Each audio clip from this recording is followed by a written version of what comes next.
और देखिए ईरान का फ्रेंच नेवी बेस पर भी हमला हुआ है। ईरान ने देखिए फुल अटैक शुरू कर दिया है, फ्रेंच नेवी बेस पर हमला। बड़ी जानकारी हम आपको दे रहे हैं।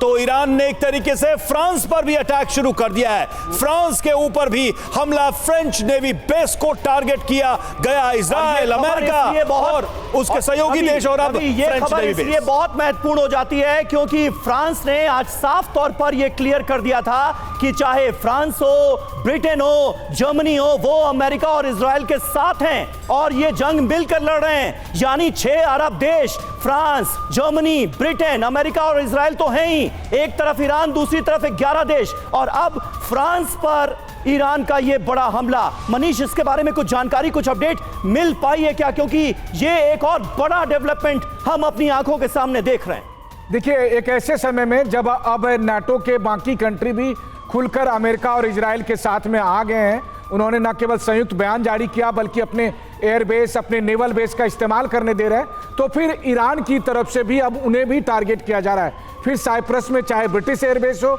या फिर फ्रेंच नेवल बेस हो, इन सबको भी अब ईरान ने टारगेट करना शुरू कर दिया है। तो जंग का दायरा कैसे? और ये जानकारी मिल रही है कि अबू धाबी में है। ये फ्रांस का जो नेवल बेस है वो अबू धाबी में है, यूएई में है, यूएई की कैपिटल में है। वहां पर यह हमला हुआ है। ये अपने आप में बहुत बड़ा डेवलपमेंट है। एक टर्निंग पॉइंट और हमें देखने को मिल रहा है। अब फ्रांस पर अटैक हुआ है। फ्रांस का नेवल बेस जो कि यूएई की कैपिटल अबू धाबी में मौजूद है, वहां पर ईरान ने अटैक कर दिया है। ईरान बड़े पैमाने पर अपनी मिसाइल पावर दिखाने की कोशिश कर रहा है। कैप्टन श्याम हाथ उठा रहे हैं, क्या कहना चाहते हैं?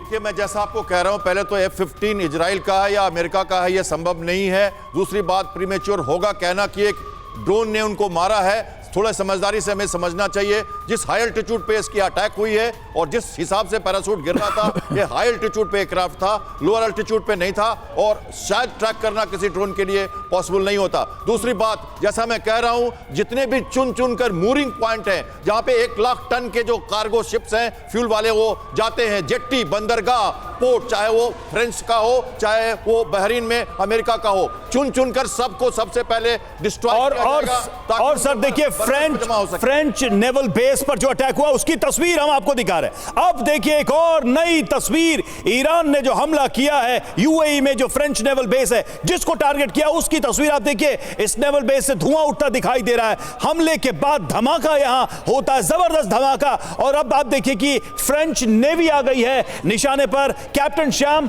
अब फ्रांस की नौसेना पर हो गया हमला।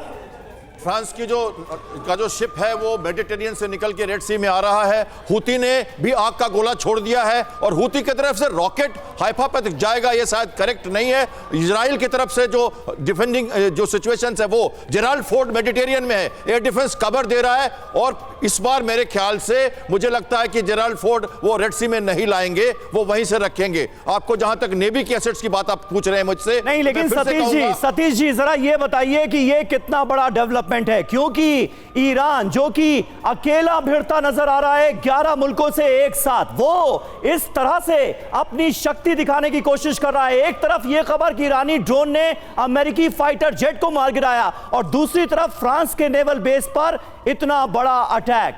क्या मंशा ईरान की आपको इस वक्त नजर आ रही है, सतीश जी? समीर भाई, देखिए, ये अस्तित्व की लड़ाई है। अब तो ईरान के पास खोने के लिए कुछ बचा नहीं है, तो वो अंतिम लड़ाई लड़ रहा है। इतना छोटा देश भी नहीं है। पिछले कई दशकों से वो यूरोप और अमेरिका को आंख दिखाता रहा है, तो उसने अपनी शक्ति संवर्धन भी किया है। तो ऐसी स्थिति में 11 देश जो दुनिया के सबसे पावरफुल कंट्रीज हैं, वो ईरान के अगेंस्ट में है। तो ये समझने में कोई दिक्कत नहीं होनी चाहिए कि हार इसमें ईरान की होगी, लेकिन ये हार अस्थाई नहीं होगी। उसके बाद से फिर ईरान ऊपर आएगा और जो परिस्थितियों में ईरान को दबाया जा रहा है, वो परिस्थितियां फिर से उबल कर। लेकिन सिर्फ अपने बूते ईरान इतनी बड़ी हिम्मत कर रहा है, या फिर आपको ईरान के साथ कोई खड़ा नजर आ रहा है? रूस और चीन की तरफ मेरा इशारा। ये चीन पर डिपेंड करता है कि किस तरह से जियोपॉलिटिक्स नया करवट लेता है। चीन के लिए भी चुनौती है। चीन के लिए भी चुनौती है। अब सारे समीकरण टूट चुके हैं। रूल बेस्ड ऑर्डर की जो बात चीन करता आ रहा है, अगर आज वो एक्टिव मोड में नहीं आया तो हो सकता है कि चीन को इसका खामियाजा झेलना पड़ेगा, और या तो उसके पास उतनी क्षमता नहीं है। सतीश जी, जो उसका सर ग्लोबल डोमिनेंस होगा वो सवालों के घेरे में हो जाएगा। एक और जानकारी हम आपको दे रहे हैं, ये खबर अब पुष्ट हो चुकी है, कंफर्म हो चुकी है, और खुद फ्रांस ने इस खबर को पुष्ट किया है कि भाई हमारे ऊपर हमला हो चुका है। फ्रांस के ऐलान के बाद ईरान का पलटवार हुआ और अब ईरान ने जो हमला किया उसमें फ्रांस के नेवल बेस को टारगेट किया, और इस खबर को भी अब फ्रांस ने कंफर्म किया है।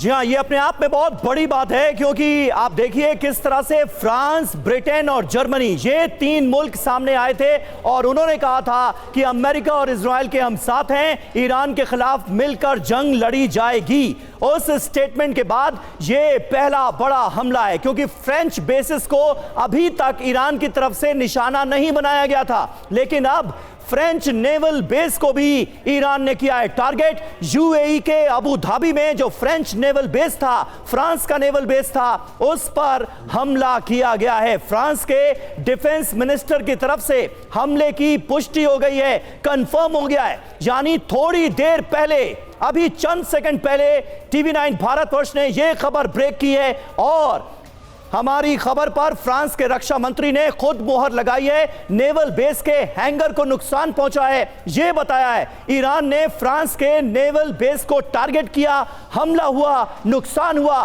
सब कुछ कंफर्म हो चुका है। खुद फ्रांस के रक्षा मंत्री ने इस हमले की पुष्टि की है।